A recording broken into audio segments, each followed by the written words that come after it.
Welcome back to Movie Recaps. Today I will show you a biography, comedy, drama film from 2011, titled The Intouchables. Spoilers ahead. Watch out and take care. One late night in Paris, Driss is driving his employer Philippe through the city. When waiting in traffic gets too boring, Driss breaks the speed limit and begins driving quite fast, dodging other cars and not caring about traffic signs. This causes the police to go after him, and Driss bets €100 that he can lose them, but after driving under a bridge, the cops catch up by ambushing them from both sides. Driss doesn't look too worried though, and this time, he bets €200 that he can get them an escort. The cops make him leave the car and he starts acting then, behaving offendedly and telling them Philippe can't move and he was taking him to the hospital. The officers find proof of this when they find the wheelchair in the truck and, when approaching Philippe, they see him convulsing, which is also an act. Seeing as it's an emergency, the cops forgive Driss for breaking the speed limit and offer themselves as escorts on his way to the hospital. To celebrate winning the bet, Driss plays September by Earth, Wind and Fire, and when they arrive at their destination, he shares a smoke with Philippe as soon as the cops are gone. Driss promises he'll handle it and drives them away just before the hospital staff could find them. This friendship began many months ago. Philippe and his assistant Magali are holding interviews to find a new caretaker for him, but it isn't going too well, because all applicants have very standard or awkward answers to their interview questions. But they're suddenly surprised when Driss storms in, ignoring the fact it isn't his turn quite yet, because he only wants some papers to be signed saying they won't hire him so he can get the unemployment benefits. He's blunt and a little rude, even hitting on Magali, but Philippe finds him amusing and asks him to come back the next day for his signed papers. Driss goes back to his home in a humble neighborhood and tries to take a bath while all his little siblings bother him, only managing to get it done in time thanks to his sister Mina, who is a bit older than the others and more responsible. While waiting for their mom to arrive, he looks through the window and notices his brother Adama getting out of a suspicious car. When the boy enters the apartment, he just says he was at school and leaves again after grabbing his bag, causing Driss to be even more sure that he's up to something. In the evening, his mom arrives, and he gives him a Fabergé egg he stole and tells her he's been away on vacation when she asks. She isn't happy to see him though, because he disappeared for 6 months and never called, and now he's shown up out of nowhere as if her home was a hotel. As she's absolutely done with all his lies and she has other children she has to take care of, she kicks him out and tells him not to come back. Driss spends the night having a smoke and some snacks with some neighborhood friends. The next day, Driss goes back to Philippe's house for his papers, and he's received by the housekeeper Yvonne, who shows him around the place and tells him about Philippe's daily routine. She also shows him the room he would get for himself with his very own bathroom. Driss can't help staring at the bathtub before he's dragged to see Philippe, who offers the signed sheet of paper but also a job opportunity. Driss accepts the 1-month trial, and Philippe tells him he bets he won't last 2 weeks. After bringing his things to his room, Driss is taught how to take care of Philippe. He must learn how to keep his legs stimulated, how to put him in the wheelchair, how to help him shower and change his clothes. Things get awkward when Driss discovers he must put on him some high stockings and even clean his butt after Philippe uses the bathroom. But no matter how much he complains and says he won't do those chores, he ends up accepting them as part of his job. Later in the evening, while he's enjoying a snack on the roof, he's interrupted by Philippe's daughter Elisa and her boyfriend Bastien, who are looking for a private place to make out, and he kicks them both out after refusing to share his beer. Driss quickly gets used to the daily routine with Philippe, even if at first he does make some mistakes he learns from, like handing the phone to Philippe instead of putting it on his ear or forgetting the baby monitor while having a bath. He also learns to organize his mail in different folders, most of the letters he opens for Philippe, but there's a series of private ones he isn't allowed to look at. When he finds a flyer promoting female escorts, he decides to start a file just for those instead of throwing them in the trash as Philippe says. It's not all work in this new life though. Driss still makes sure to have a good time. He keeps trying to hit on Magali to no avail, and sometimes calls escorts to join him in bed. One morning, after Yvonne comes to his room to scold him for being late, she finds some dangerous weapons in his bag, but she doesn't comment on them yet. Driss' work today is to drive Philippe around, but he refuses to put him in the back of a van as if he was cargo, so instead, he takes him on one of the fancy cars that don't see much use. Philippe, who first thinks this isn't suitable and says they should be pragmatic, is soon getting excited at the idea of a faster, less boring ride, although Yvonne still disapproves. When they try to leave the building, there's a neighbor parked at their entrance, ignoring the sign on the door that says it's forbidden. Driss wastes no time and goes after the guy, grabbing him by the front of his shirt and threatening him until he moves the car. Philippe is impressed by his actions, but Yvonne, once again, disapproves. The pair goes to a museum, where Philippe is planning to buy a piece of artwork that Driss considers not worth the money because it's just a red blotch on the canvas. Afterward, Philippe meets with a relative of his, who tells him everyone is worried about Driss since he can be violent. He's also discovered he has a criminal record, but Philippe doesn't care, He appreciates Driss because he doesn't pity him and doesn't mind joking around with him. After another failed attempt at hitting on Magali, Driss has dinner with Yvonne in the kitchen while listening to Philippe dictate a letter to Magali. Claiming it's a private conversation, Yvonne turns off the baby monitor and proceeds to explain what's going on. Philippe is pen pals with a woman called Eleanor. Those are the letters he didn't let Driss open. But he's never met Eleanor in person. Their relationship is purely epistolary. Speaking of love, Driss teases Yvonne for the looks the gardener gives her all the time before going to bed.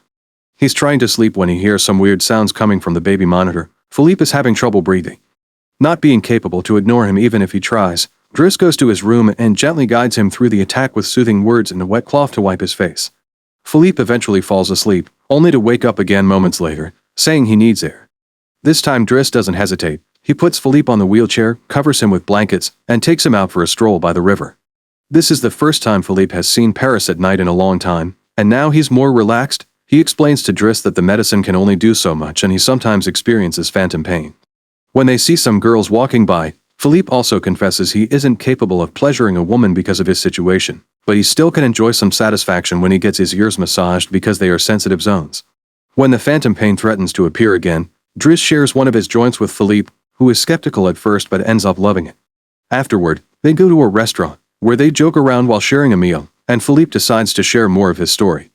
He met his wife when they were students, and shortly after they got married, she had 5 miscarriages and was diagnosed with an incurable, terminal illness. That's when they adopted Elisa. Philippe has always loved competitions, extreme sports, and speed, and a paraglider gave him that. It was during a paragliding session that bad weather caused him to crash and break his vertebrae, although he still thinks his real handicap isn't the chair but living without his wife. After joking around some more, Philippe remembers the date and realizes Driss has passed his 1-month trial, so he's now officially hired. But he needs to start by bringing back the Fabergé egg he stole because it was a gift from his wife. She would give him one every year, and he has exactly 25, matching their time together. The next day, Driss goes to talk to Mina when she's leaving school, who is a bit offended because he hasn't been answering her messages except to ask her to look for the egg. She also tells him about some cops that have been calling their home. Afterward, he visits Adama, who confesses he was found with 30 grams on him. Driss wants to take him to lunch, but Adama refuses and instead gets in the same suspicious car from before. Later on, Driss is allowed to be present while Philippe dictates his letter for Eleanor to Magali. He thinks this purple prose is very boring and that Philippe should be more direct. He's also baffled to hear that this has been going on for 6 months and they never exchanged pictures. When he finds her phone number on one of the letters, he takes it as a sign and calls her, obliging Philippe to take the phone and finally speak to her outside the written word. Their conversation goes so well, Philippe is now on the phone with her all the time, even right before he and Driss attend the opera, during which Driss laughs and makes fun of the costumes. The next day, Driss convinces Philippe to accept to exchange pictures with Eleanor and chooses one of him in the wheelchair. Afterward, while he's painting, Elisa bursts into his room to ask him for cigarettes and makes fun of him for trying to be artistic. Getting angry, he kicks her out before going to see Philippe, who is currently asking Yvonne to change the chosen picture for one of him when he wasn't quadriplegic.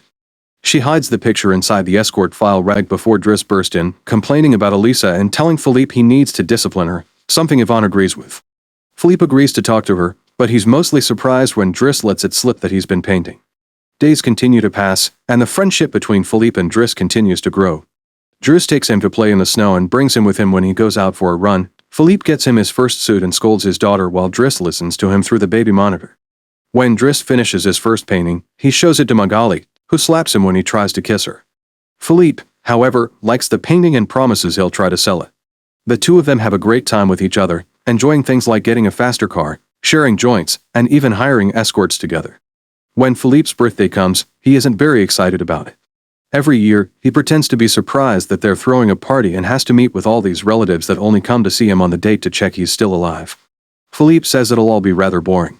While he and the guests enjoy some live classical music, Driss searches for Elisa, who is crying in her room after having taken some of Yvonne's pills, which won't kill her as she expected. The reason why she's sad is that Bastien broke up with her and called her a tart, so she asks Driss to talk to the boy, which he accepts to do for a price. Meanwhile, Philippe is showing Driss painting to his relative and manages to convince him to buy it for 11,000 euros. Driss goes back to the dining room and chats with Yvonne, who tells him Magali is in a relationship with someone named Fred, but things are rather rocky at the moment, giving Driss hope. As the party begins to die down, Philippe makes Driss listen to some of the most important songs in classical music history, but he could only joke in response. After the band is done, he brings his iPod and plays Boogie Wonderland by Earth, wind and fire before he starts dancing right in the middle of the floor. He's an incredible dancer and he even convinces the rest of the party to join him and dance with him, which Philippe enjoys watching. Later, when putting Philippe to bed, Driss opens Eleanor's latest letter to him. She sent her picture, showing she's rather pretty, and is telling him they should meet next week when she visits Paris. When the day of the date comes, Yvonne and Driss put Philippe through dozens of outfits until they find the perfect one. And since it's Yvonne the one that will take Philippe to the date, Driss uses his day off to visit Bastien and threatens him until the boy accepts to apologize to Eliza and to bring her croissants every day. He also asks him to fix his hair. Afterward, he visits his mother at work, but only to watch her from afar. At the restaurant, Yvonne and Philippe are waiting for Eleanor, who is very late. After waiting for an hour, Philippe gives up, calls Driss to ask him to take him away, and then leaves the restaurant without noticing Eleanor is arriving at the same time. That same night, Philippe takes Driss with him in his private plane and gives him the money he got for selling the picture, making him immeasurably happy. They make it to the countryside the next morning, and Philippe decides to go paragliding, dragging Driss with him as well. Driss doesn't want anything to do with it, but after initially freaking out, he ends up enjoying the experience. When they return home, Adama is there waiting for Driss and gets scolded when he sees the scars on his face. Adama will still not tell Driss what's happening in his life though, so Driss makes him wait in his room while he calls Mina to tell her not to worry and goes to put Philippe to bed. Philippe, however, isn't sleepy yet. After making Driss look at a painting with him, he asks him about his family, which Driss at first doesn't want to talk about, but eventually gives in. It turns out Adama technically isn't his brother and his parents aren't actually his parents, they're his aunt and uncle. They fetched him from Senegal when he was 8 because they couldn't have kids, and his real name is Bakari Bassari, but because other kids had that name, they called him Idris, and that became Driss. One day, his aunt miraculously was able to conceive, and after his uncle died, there were other men and more kids as well. In the same way Driss had talked to him about Elisa, Philippe points out that Adama needs discipline, so he fires Driss so he can be there with his family because he can't spend his whole life taking care of an old man. The next morning, after Bastien has brought his daily croissant while wearing a better hairdo, Driss packs his bags and gets ready to go. Magali comes to say her goodbyes, and when Driss tries to hit on her one last time, Magali introduces him to his significant other Fred, which is short for Frédéric. Turns out Magali isn't interested in men, and Driss gives up on the spot. On his way out of the house, he gives the baby monitor back to Yvonne and teases her for having lied to him about Magali just to mess with him. In return, she gives him the escort file he had started, and he's disappointed to find the picture he had chosen is hidden there. Driss throws away the file, but he keeps the photo for himself.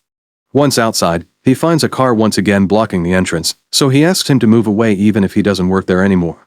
When Adama calls him out for it, Driss says it's a matter of principle. A few hours later, the two brothers go pick up their mother at the station while back at the house. Philippe is having his first dinner together with his new caretaker, who is stuffy and boring, and Philippe decides to leave him without even having a bite.